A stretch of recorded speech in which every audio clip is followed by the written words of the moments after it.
Nous recevons aujourd'hui Édouard Tivoli, bonjour. Bonjour Laurent. Co-président de Samba, Business Angels Savoie-Mont-Blanc. C'est la rentrée pour Samba, on va en parler dans quelques instants. Avant toute chose, on va peut-être évoquer l'actualité.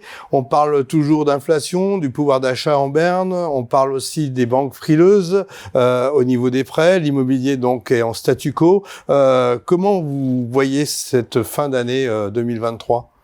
Difficile à dire parce que le contexte est anxiogène. Les remontées de terrain sont beaucoup plus complexes. Il y a de l'activité. C'est sûr qu'il y a des indicateurs macroéconomiques, notamment la liquidité au niveau bancaire, qui pèsent peut-être sur la capacité d'investissement. Mais je pense qu'on va avoir une fin d'année à pilotage à géométrie variable. En revanche, il y a de l'activité, il y a des choses à faire, il y a des entreprises qui continuent à investir, et surtout, on est sur un territoire qui est privilégié par rapport au reste de la France, au reste de l'Europe. Donc, je reste optimiste, en tout cas pour les Savoies. Alors, quels sont les leviers qui pourraient changer un peu les situations ? Alors pour moi, il y en a un qui est important, c'est le capital humain. C'est-à-dire que on a la chance sur nos territoires d'avoir des hommes et des femmes de qualité qui ont l'esprit d'entreprendre, sans doute lié à la typologie du territoire avec l'ouverture sur la nature, le sport et l'intérêt de continuer à essayer de s'intéresser aux choses, à apprendre. Donc pour moi, un des effets de levier, c'est la capacité à valoriser ce capital humain et respecter les hommes. Quand vous parlez d'humain, on peut parler d'emploi. Aujourd'hui, tout le monde recherche des profils. On dit qu'au niveau du taux du chômage, on n'a jamais été aussi bas. Il y a des paradoxes et on n'arrive pas à s'en sortir, hein, formation ou pas. Oui, alors après, c'est le corollaire. Hein. C'est-à-dire qu'à un moment donné, on a un territoire qui est peut-être attractif, on a des sujets de coûts de l'immobilier qui sont importants et qui peuvent en effrayer quelques-uns.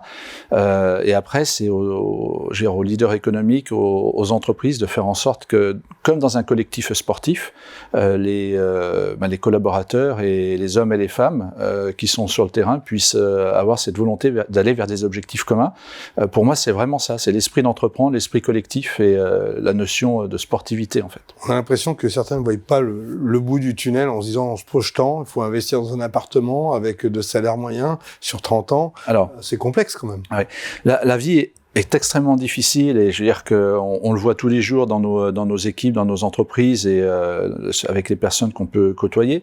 Donc je comprends, c'est un état de fait, c'est purement factuel. Donc il faut qu'on arrive, mais ça dépasse la Savoie, c'est presque un sujet politique, même extranational. Il faut qu'on arrive à faire en sorte que le travail soit récompensé à juste titre. Et aujourd'hui, c'est pas simple, c'est difficile.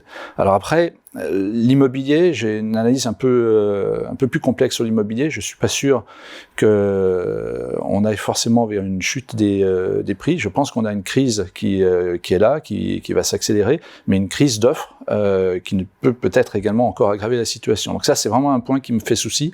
Il y a une situation qu'on connaît bien, quand le bâtiment marche, tout marche.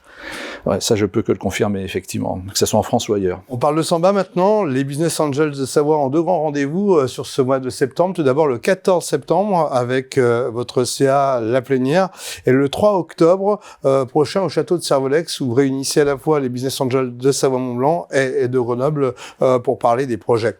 Alors Samba, c'est plus de 150 adhérents aujourd'hui. Quelques chiffres clés ? Alors quelques chiffres clés. Samba, c'est 18 ans d'existence. C'est une association reconnue d'intérêt général.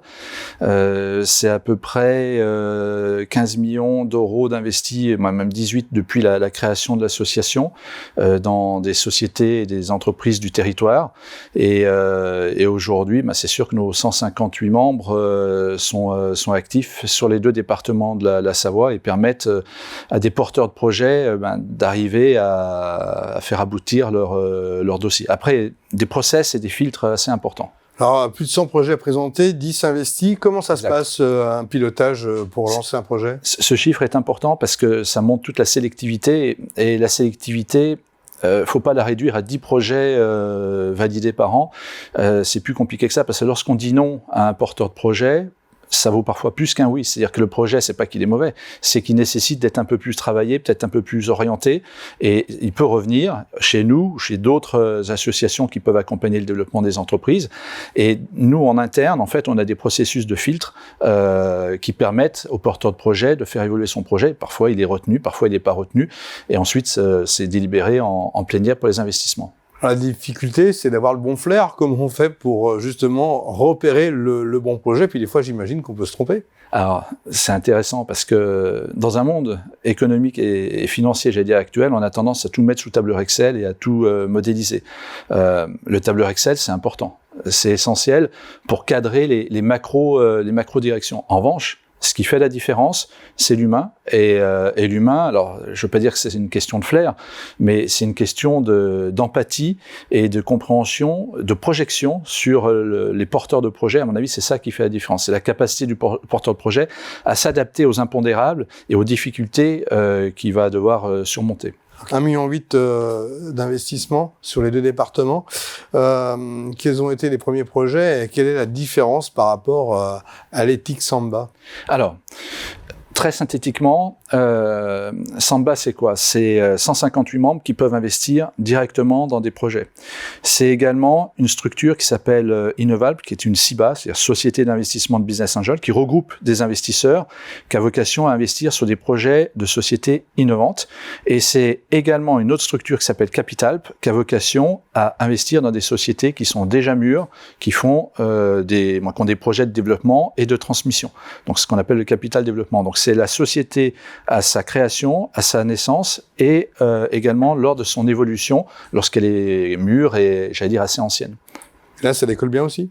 Ça décolle bien. Alors, on a la capacité aujourd'hui, pour être concret sur Innovalp, on doit avoir encore 500 000 euros de fonds à investir, donc qui sont déjà précollectés. Ça veut dire qu'on peut faire plus avec nos membres en investissement direct. Et sur Capitalp, on a un peu plus de 2 millions d'euros qu'on peut investir sur les sociétés mûres. Une dernière question, que faire aujourd'hui en termes de placement? Bon, aller chez Capital, vous ne me direz pas le contraire, mais en dehors de cela, est-ce qu'on doit attendre un petit peu si on veut investir dans l'immobilier? Est-ce qu'il faut placer son argent sans risque? Qu'est-ce que vous conseilleriez à ceux qui ont quelques deniers? C'est la question la plus difficile de la journée, et même de l'année peut-être. Non, moi j'ai pas vocation à avoir un avis préconçu. Nous, Samba, on a vocation à mettre en connexion des investisseurs qui s'intéressent au territoire, qui sont prêts à donner du cash, du temps et de la compétence aux porteurs de projets. On n'est pas à même de faire des préconisations d'investissement. C'est pas notre mission. En revanche, si vous me posez la question de savoir dans le monde actuel qu'est-ce qui peut faire sens, eh ben, je suis bien embêté parce que je pense qu'il faut être diversifié, je pense qu'il faut ne pas avoir peur des difficultés annoncées et présentes. Je pense qu'il faut donner du sens aux choses, c'est-à-dire que si on fait les choses sur du temps long et pour des raisons qui sont des raisons économiques et pas des raisons financières, pas des raisons spéculatives, à un moment donné, on doit s'y retrouver. La spéculation, c'est la pire des choses. Donc, j'aurais tendance à pas être dans une logique de mouton de panurge, à suivre dans un sens ou dans un autre les grandes tendances médiatico-politiques du moment. On a quand même des fractures sociales, on a aussi l'environnement, le climat qui évolue très vite. Ça va sans doute inquiéter les plus gros investisseurs qui mènent le monde. On a tous le devoir d'essayer de participer dans la mesure du possible, à réduire cette fracture sociale. Alors comment? Tout ça, c'est des mots, hein. Après, faut être concret, mais la logique de Samba, c'est quand même ça, c'est-à-dire que c'est investir, donc ça veut dire demander un rendement, mais de manière proximité, c'est-à-dire d'être proche des entreprises du territoire qui vont pouvoir avoir un impact sur notre vie au quotidien et donc d'aider par définition aux différents acteurs et réduire cette fracture sociale. Et à côté de ça, sur le réchauffement climatique et le bouleversement environnemental, il suffit d'aller faire un tour à Chamonix et voir la mer de glace ou ce qu'il en reste pour ne pas rentrer dans un débat dogmatique. Je veux dire qu'à un moment donné, le climat évolue. C'est un fait, il évolue de plus en plus vite, c'est un fait. On doit être capable d'intégrer le paramètre et de créer de la valeur au sens noble du terme. L'environnement, pour moi, est un des leviers du développement économique du pays, de l'Europe et du monde. Alors après, il faut sortir des frontières, parce qu'en France, on est plutôt conscient, quand on voit ce qui se passe ailleurs, on peut être soit doublé, soit désespéré. Ce sujet. En tout cas, je rappelle vos 2 grands rendez-vous. Le 14 septembre prochain, votre CA, la plénière. Et puis le 3 octobre, une soirée ouverte à tous d'ailleurs. C'est l'occasion de découvrir Samba. Ça se passera au château de Servolex avec vos homologues grenoblois. Et à très bientôt, Edouard Tivoli. À très bientôt. Merci beaucoup. Au revoir.